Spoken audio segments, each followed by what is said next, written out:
პირობითად ვამბობ და ის ხმა გაქრა. გაყალბებით და განსაკუთრებით პატარა პარტიებს, ანუ ვისაც არ ყავს კომისიის წევრი, შედარებით სამწუხაროდ მარტივად იყო ეს გაყალბება ხელისუფლებისთვის. გაყალბება გვერდზე გავწიოთ ერთი წამი. მე მქონდა გამოცდილება წინა საარჩევნოდ, ამას ხშირად ვამბობ, როდესაც ხალხი გამოდიოდა და მეუბნებოდა, რომ თქვენ ხართ პირველი, თან კიდევ ერთხელ მაყურებელს მინდა გავახსენო, რომ პარტია ჩვენ არის პატარა შედარებით დიდ პატარა პარტია, ხო, ახალგაზრდა ფულით. ხო, და ნაკლები რესურსით.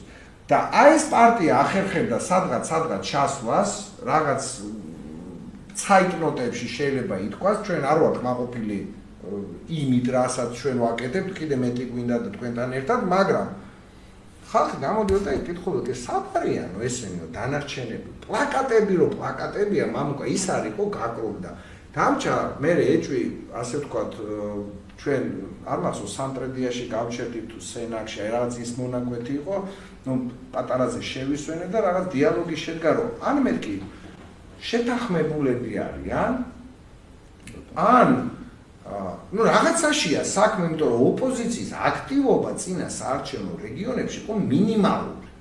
რაღაც ზუგდიდში კონცერტს არ გულისხმობდა, ბათუმში პატარა ყრილობას და რაღაცებს.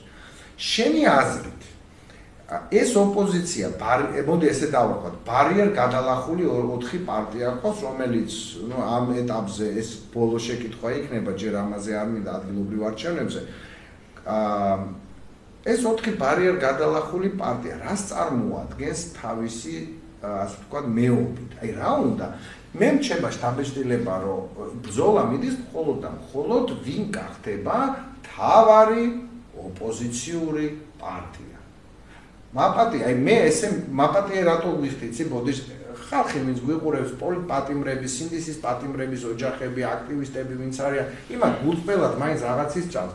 მე მრჩება შთაბეჭდილება, რომ ვიღაც არჩევნებში მონაწილეობას იმიტომ კი არ იღებს, რომ შენ და მე საგულისხმობ ამ 4-დან ვსაუბრობ. 2 არ იღებს იმიტომ მონაწილეობას, ეს ჩემი სუბიექტური აზრია მაპატიეთ, რომ იციან, რომ კატასტროფულად წააგებენ და კატასტროფულ შედეგებს დადებენ და მეორე კი არა, მე-18 პარტია არ იქნებიან სიაში და ეს წინა გაყალბებულმა არჩევნებმაც ცხადყო, ხო?